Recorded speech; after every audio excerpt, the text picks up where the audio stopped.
how to make Google form not require sign in. Hey guys, in this video, I'll guide you through how to make Google form not require sign in. Alright, so let's begin. First of all, what you have to do is open the Google Chrome browser in your laptop or PC. After that, on the home page, you have to tap on this Google Apps icon. Then just scroll down until you see Google Forms. Then click on it.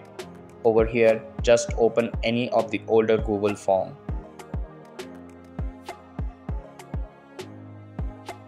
Then tap on Settings.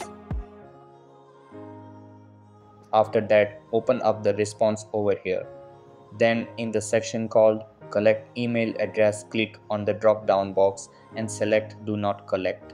Then just click on Send and share your form with your class or with anyone else, and it won't require sign in. So that's basically how you can make Google form not require sign in. I hope you like this video. Subscribe to my channel for more content, and I will see you in the next video.